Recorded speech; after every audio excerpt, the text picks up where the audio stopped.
임태주라는 분이 이제 그분의 책에 에세이집에 이런 일화를 실은 적이 있습니다. 군대에서 만난 어떤 선임병의 이야기였는데 이제 그 선임병이 굉장히 자격지심과 열등감에 쩌든 사람이었대요. 근데 이제 내무반 안에서 이 사람의 괴롭힘을 받지 않은 사람이 단 한 사람도 없었다고 합니다. 얼마나 힘들었겠어요. 그런데 이 군대라는 공간이 그렇지 않겠습니까?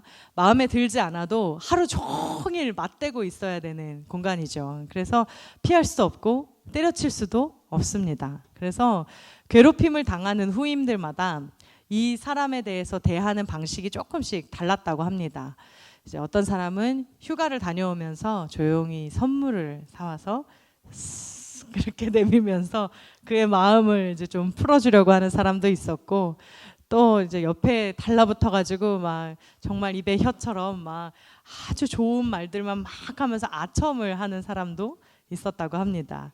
근데 이 임태주 씨가 택한 방법은 뭐였냐면 거리두기였습니다. 그래서 이제 다른 선임들한테는 막 웃으면서 장난도 치고 농담도 하고 막 이러면서 지내다가 이 사람한테는, 이 선임한테는 어떤 사적인 이야기도 하지 않고 어떤 웃음도 내비치지 않고, 그렇다고 해서 막 이 사람에 대해서 적대감을 가지거나 막 무시하거나 이러지는 않았다고 합니다. 그렇지만 이제 편하게 대하지 않았던 것이죠. 그래서 더 마음을 열지 않고 더 다가가지 않고 털끝만큼도 내 감정을 당신에게 주지 않겠다, 이제 이런 생각으로 그 선임병이 갈 때까지, 제대할 때까지도 정말 이제 바짝 굶기든 신병처럼 말을 했다고 해요. 그래서 이제 그 친근한 말투나 경계를 푼 말투를 절대 사용하지 않고, 예를 들면 뭐 선임 이렇게 병장님 뭐 했지 말입니다, 막 이런 말투 쓰잖아요. 막 했지 말입니다, 그랬지 말입니다, 막 이러면서 편한 말투들을, 저는 안 갔다 와서 잘 모르지만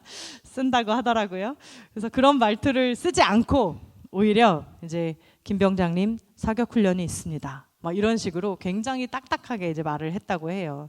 그래서 이제 그 사람에게 이제 사람의 마음을 얻지 못하면 이렇게 거리를 둘 수밖에 없다는 것을 그 사람에게 좀 알려주고 싶었다는 이야기를 썼더라고요. 말에는 표정이 있고 그 표정은 감정을 투영을 합니다. 그러니까 이 말에 있는 이제 표정이 관계의 거리와도 굉장히 맞닿아 있죠. 사람마다 더 차이는 있겠지만 우리는 가까운 사람에게, 우리가 가깝다고 느끼는 그 사람들에게 특유의 말투, 특유의 언어들을 사용을 합니다. 그럼 혹은 이제 콧소리를 넣는다든지 혹은 뭐 이제 특이한 말투를 쓴다든지 막 이렇게 하면서 우리는 친근함, 가까움을 그렇게 표현하기도 하죠. 저도 저희 어머니의 전화를 받으면 이제 받자마자 저는 엄마 이렇게 받습니다.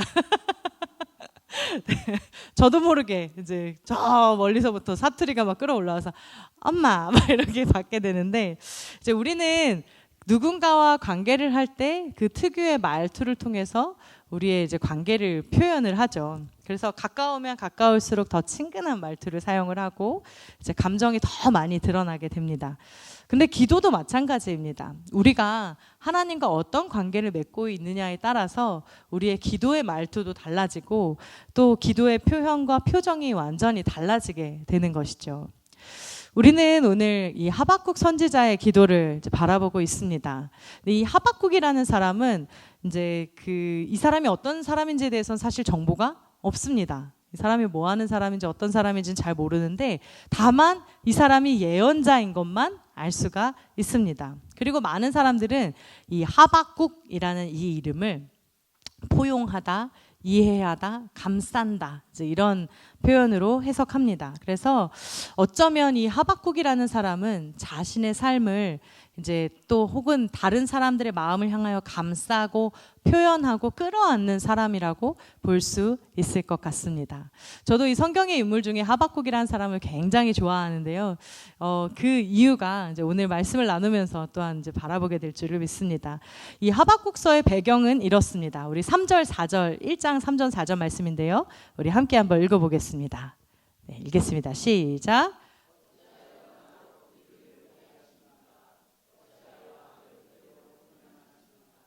약탈과 폭력이 제 앞에서 벌어지고 다툼과 시비가 그칠 사이가 없습니다. 율법이 해이하고 공의가 아주 시행되지 못합니다. 악인이 의인을 협박하니 공의가 왜곡되고 말았습니다. 네, 하박국이 지금 바라보고 있는 시대가 어떠한가라고 생각했을 때 불의가 있고요, 약탈과 폭력이 벌어지고 있고 다툼과 시비가 그치지를 않는다고 이야기합니다. 율법도 해이하고 공의가 시행되지도 못하고 악인이 의인을 협박하는 이런 말도 안 되는 상황이 있다라고 하나님 앞에 처음부터 막 항의를 하면서 이 이야기가 시작이 됩니다. 사실 예언자는 어떤 사람입니까? 하나님의 말씀에 맡아서 사람들에게 이야기하는 사람입니다. 그런데 하박국은 너무 특이하게도 처음부터 하나님께 막 이야기를 하면서 이 하박국서가 시작합니다. 이 하박국이 예언하던 시기가 어느 시기냐면 기원전 7세기 후반, 요시야 왕의 이제 후기에서 기원전 6세기 초, 그래서 여호야긴이 바벨론에 잡혀가고 이제 예루살렘이 바벨론에게 침략을 당하던 그런 시기로 이제 볼 수가 있습니다. 근데 특히 이 시대에 유대인들에게 던져졌던 물음이 무엇이었냐면 이 요시야 왕의 전사 문제였습니다. 열왕기 하를 요즘에 이제 새벽에 읽고 있는데 점점 이제 가까이 가고 있습니다. 근데 요시야라는 왕이 이제 곧 이제 새벽에 등장할 예정인데, 이 요시야라는 왕은 사실 굉장히 하나님 앞에 마음에 합한 사람이었고 하나님의 뜻에 맞게 살아간 사람이기도 했습니다. 그래서 열왕기하 23장은 우리에게 이렇게 이야기하는데요. 우리 함께 한 목소리를 읽겠습니다. 시작. 이와 같이 마음을 다 기울이고 생명을 다하고 힘을 다 기울여 모세의 율법을 지키며 주님께로 돌이킨 왕은 이전에도 없었고 그 뒤로도 다시 나타나지 않았다. 네, 아멘. 마음을 다 기울이고 생명을 다 기울여서 이런 왕이 이전에도 없었고 그 뒤로도 나타나지 않았다. 엄청난 찬사죠. 그러니까 요시야 왕은 하나님의 성전을 수리하다가 발견한 그 율법책의 내용을 듣고 막 엉엉 웁니다. 눈물을 막 터뜨립니다. 어쩌면 이제 그동안에 막혀있던 모든 것들이 다 터져 나오는 그런 마치 우물이 터져 나오는 것처럼 막 눈물을 흘리게 됩니다. 그래서 이 요시야 왕 때의 종교 개혁이 이렇게 시작이 됩니다. 그래서 이 요시야는 하나님의 마음에 합한 사람이었고 그동안 지키지 못했던 유월절을 지킨 사람으로 기록이 되죠. 그래서 막 우상을 회파하고 정말 하나님의 뜻 안에 이 나라를 잘 다스려가는 성군으로서의 모든 사람에게 다 칭찬을 받고 칭송을 받는 마치 메시아처럼 느껴지는 그런 왕이었습니다. 그런데 이렇게 총망받던 왕이 무기또 전투에서 전사하고 마는 것입니다. 그러니까 그뿐만 아니라 요시야의 아들 여호아스가 폐위돼서 끌려가고 또 다른 아들 여호야김도 끌려가고 바벨론에 시달리다가 죽고 그 뒤를 이은 여호야긴도 바벨론에게 끌려갔습니다. 그러니까 이런 많은 상황들이 유다 백성들에게는 너무 말이 안 되고 받아들여지기가 힘든 상황이었다는 것이죠. 복잡한 역사 이야기처럼 보이지만 결론적으로 이 하박국이 속한 시대가 어느 시대였냐라고 했을 때 매우 혼미하고 혼잡한 그런 시기였다라는 것입니다. 강대국들이 막 아시리아와 이집트와 바벨론이 막 판치는 그런 가운데 약한 이 유다는 막 끌려다니고 조아리면서 겨우겨우 그 나라의 명맥을 유지해가는 그런 상황이었습니다. 그런데 하박국은 그런 상황들 속에서 이 유다 사회 안에 정말 하나님의 뜻이 무너지고 폭력이 난무하는 이제 그런 모습을 보면서 막 안타까워하면서 부르짖고 있는 것이죠. 그런데 사람들에게 이 사람들 왜 이러냐고 사람들에게 뭐라고 하는 것이 아니라 하나님 앞에 이것을 따져 묻고 있습니다. 우리가 하나님 앞에 오늘 이제 첫 번째로 기억해야 될 것은 우리가 하나님 앞에 질문해야 된다는 것입니다. 우리 2절 말씀인데요. 우리 2절 말씀, 1장 2절 말씀입니다. 우리 한 목소리 읽겠습니다. 시작. 살려달라고 부르짖어도 듣지 않으시고 폭력이다 하고 외쳐도 구해주지 않으시니 주님 언제까지 그러실 겁니까? 네. 너무 당돌한 말투죠. 주님 언제까지 그러실 겁니까? 지금 이 하박국의 이 세번역 성경이 굉장히 번역을 굉장히 적나라하게 해주었는데 주님께 하나님께 이렇게 묻고 있는 거예요. 근데 따져 묻는 그 말투가 느껴집니다. 주님 언제까지 그러실 겁니까? 이렇게 이야기합니다. 지금 이 사회에 하나님의 뜻이 무너지고 폭력이 난무하는 이런 많은 상황 가운데에서 이 의로운 사람들이 이렇게 탄식하면서 하나님 부르짖고 있는데 하나님이 침묵하는 것 같아 보이는 것입니다. 지금 이런 어려운 상황 속에서 의인들이 막 부르짖습니다. 하나님 도와주세요. 이렇게 부르짖고 있는데 하나님께서 왜 침묵하고 계십니까? 라고 묻고 있는 것입니다.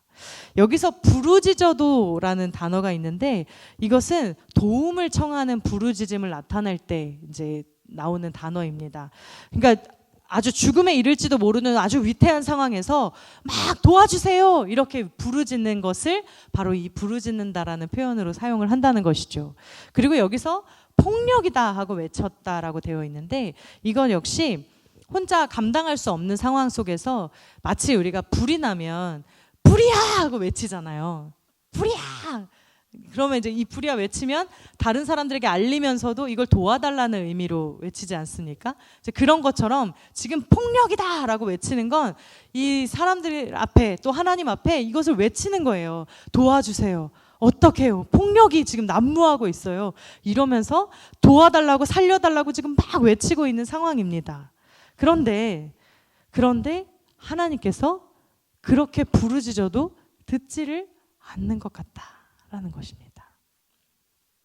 그러면서 하박국이 3절에서 이야기한 것이 하나님 왜 보고만 계십니까? 하나님 왜 나로 이렇게 보기만 하게 하십니까? 이렇게 묻습니다. 그러니까 하나님 왜 이런 불의가 내 눈에 보이고 왜 말도 안 되는 상황이 내 눈앞에 펼쳐지는데 하나님은 왜 가만히 계시고 하나님 왜 보기만 하고 계십니까? 라고 묻고 있습니다. 이 하박국이 있었던 시대 역시 그러했습니다. 요시야 왕이 죽고 나서 모두가 다 혼란했습니다.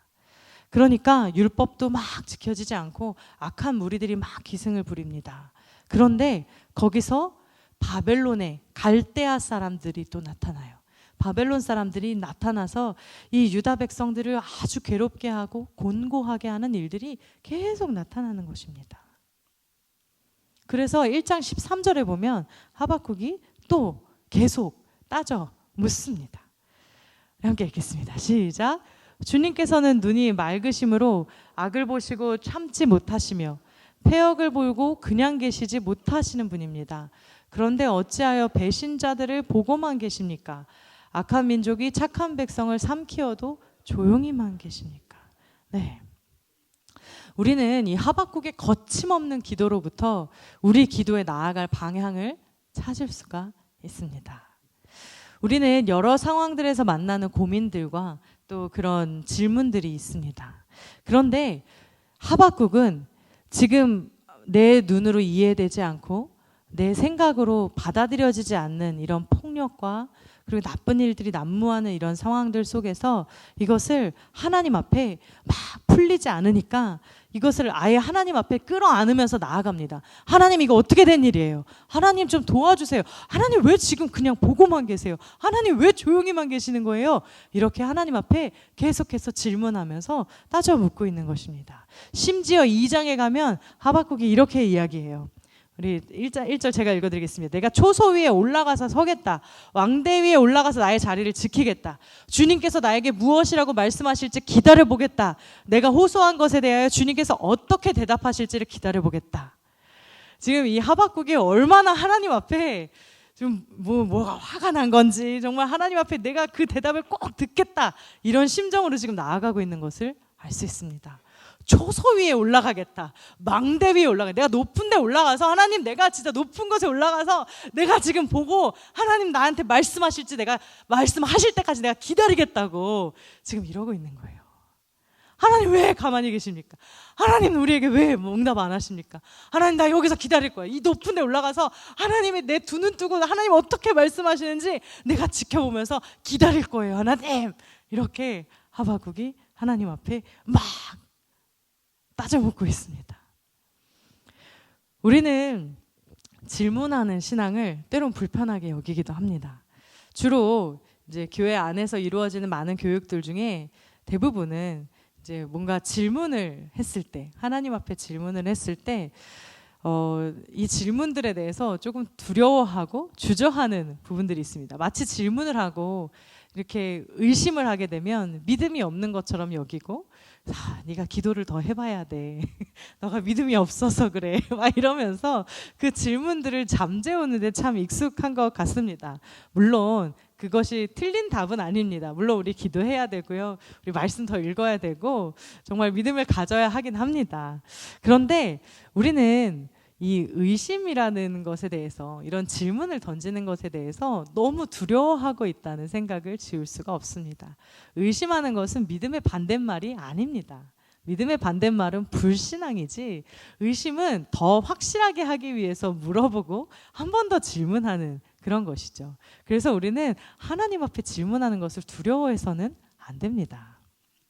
아멘.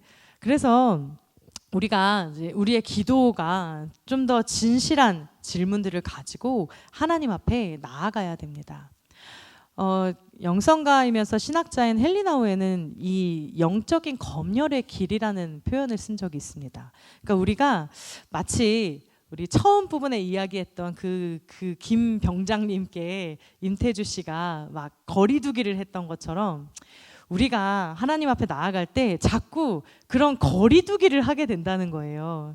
그래서 마치 내가 공개하고 싶은 부분만, 하나님 앞에 내가 공개하고 싶고 거룩해 보이는 부분만 하나님 앞에 이야기하고, 하나님 앞에 그런 부분만 아뢰고, 그리고 실제로 우리의 마음속에 고뇌하고 고민하고 있는 부분들, 그런 부분들을 아주 쏙 빼고 나아가게 될 때가 많이 있다, 이런 이야기를 한 적이 있습니다. 그런데 만약에 그렇게 된다면 내가 이런 고민들이 있지만 이것을 하나님 앞에 아뢰지 않고 하나님께는 적당한 거리를 두고 하나님께는 그냥 좋은 말만 하고 좋은 기도만 하게 된다면 하나님과 우리의 관계는 실제로 어떻게 될까요?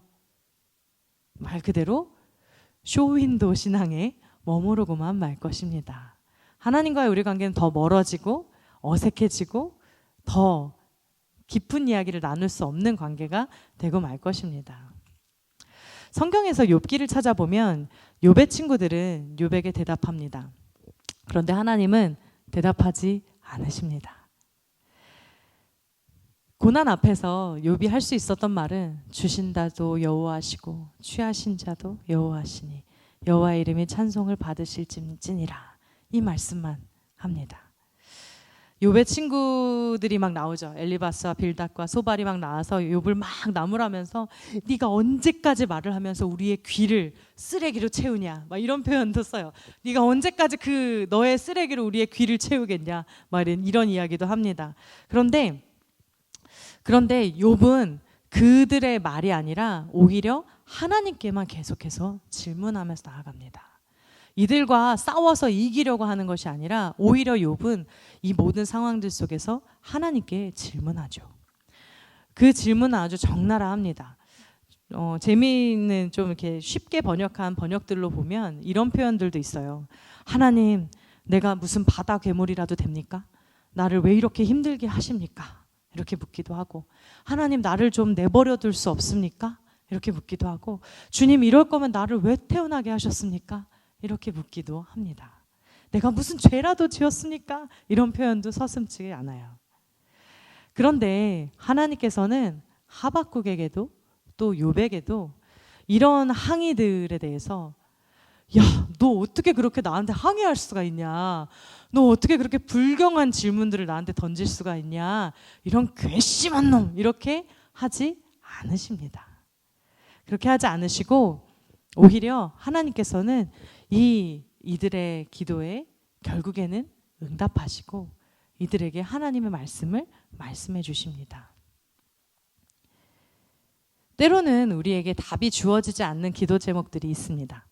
끊이지 않는 우리의 삶 속에 의문들이 막 있습니다. 그런데 그 속에서 우리가 그냥 괜찮은 척하고 그것을 묻어두고 회피하는 것이 아니라 그 질문들에 우리가 솔직하게 하나님 앞에 반응하게 되기를 원합니다. 아멘. 그래서 그 대답이 때로는 묵직한 질문들, 그리고 정말 그 깊이 있는 질문들은 그 대답이 바로 오지 않을 수도 있습니다. 그러나 하나님께서 응답하실 때까지 우리가 끊임없이 인내하면서 기다리기를 원합니다. 우리가 그렇게 기다릴 때 그 응답이 더디오면 더디올수록 더 깊이 마음을 울리는 대답일 것입니다. 아멘. 그 모든 암흑의 시간들 속에서 욥이 하나님 앞에 막 씨름을 하는데 그 씨름을 하고 나서 만난 하나님은 이전에 알던 하나님보다 훨씬 더 크신 하나님이었습니다. 내가 알고 있는 지식과 내가 알 수 있는 지혜로는 도저히 측량할 수 없는 그 깊은 하나님의 은혜를 결국 욥은 하나님 앞에 마주하게 됩니다. 오늘 본문 가운데 이 하박국 역시 마찬가지입니다. 하나님 이런 폭력이 난무하는데 하나님 왜 침묵하십니까? 그러면서 막 망루에 올라가서 막 하나님께 막 따지고 물었던 그런 하박국인데, 그런데 하나님께서는 그런 하박국에도 결국 하박국에게 말씀을 허락하시고 하나님의 뜻을 알게 하시는 것입니다. 우리 2장 3절에서 4절 말씀인데요. 하나님께서 하박국에게 이렇게 말씀하십니다. 우리 한 목소리로 읽겠습니다. 시작.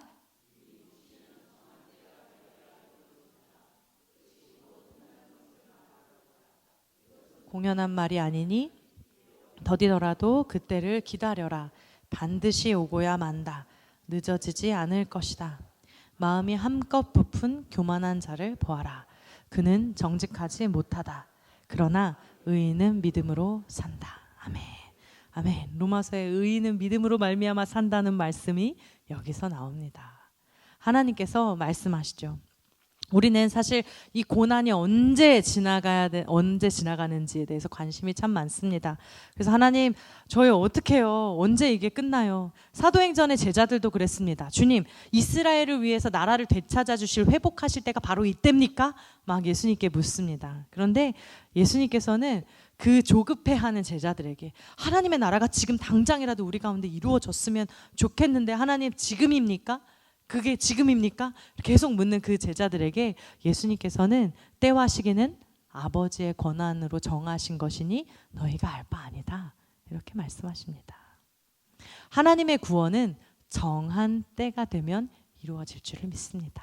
네, 하나님께서 이 하박국에게 말씀해 주세요. 아주 친절하게 타이르시면서 정한 때가 되면 이루어질 것이다. 네, 보챈다고 되어지는 것도 아니고 막 우리의 소관도 아닙니다.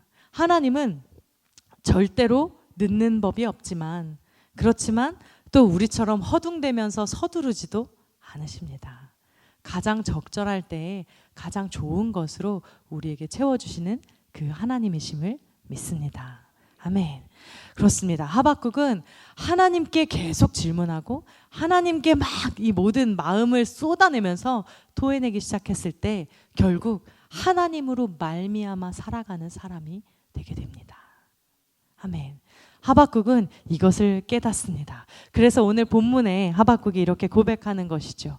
우리 함께 읽겠습니다. 3장 17절 18절 함께 읽겠습니다. 시작. 비록 무화과 나무가 무성하지 못하며 포도나무에 열매가 없으며 감람나무에 소출이 없으며 밭에 먹을 것이 없으며 우리의 양이 없으며 외양간에 소가 없을지라도 나는 여호와로 말미암아 즐거워하며 나의 구원의 하나님으로 말미암아 기뻐하리로다. 네, 아멘. 아멘. 하박국이 이렇게 고백합니다. 하나님의 음성을 들으니까 하나님 왜 이렇게 응답이 없으세요? 하나님 왜 가만히 계세요? 하나님 왜 이렇게 조용하세요? 이러면서 하나님 앞에 막 따져묻던 그 하박국은 결국 하나님께서 응답하시는 것을 듣고 하나님으로 말미암아 살아가는 사람이 됩니다. 그래서 내 눈에 보여지는 일들로 말미암아 하나님을 평가하는 사람이 아니라 하나님으로 말미암아 살아가면서 내 눈에 보여지는 일들의 영향을 받지 않는 사람이 됩니다. 할렐루야. 아멘. 이 모든 은혜가 우리 가운데 있게 되기를 원합니다.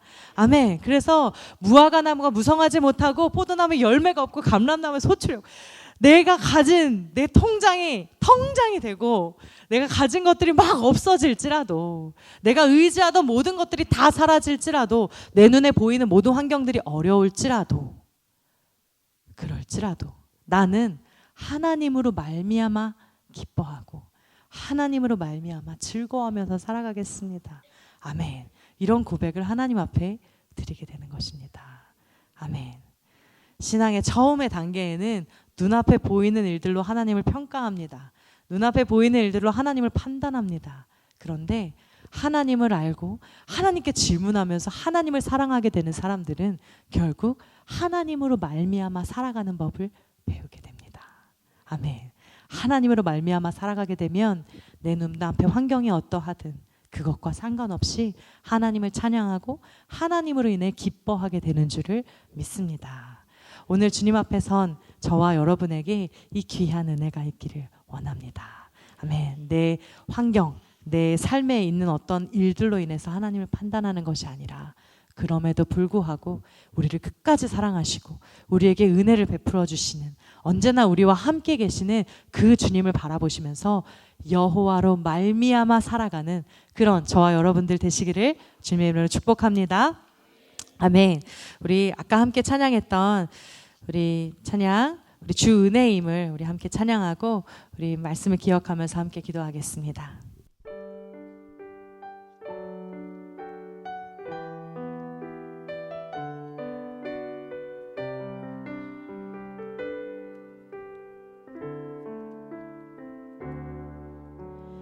주 나의 모습 보네, 상한 나의 맘 보시네. 주 나의 눈물 안에 홀로 울던 맘 아시네. 주 사랑 내게 있네. 주 사랑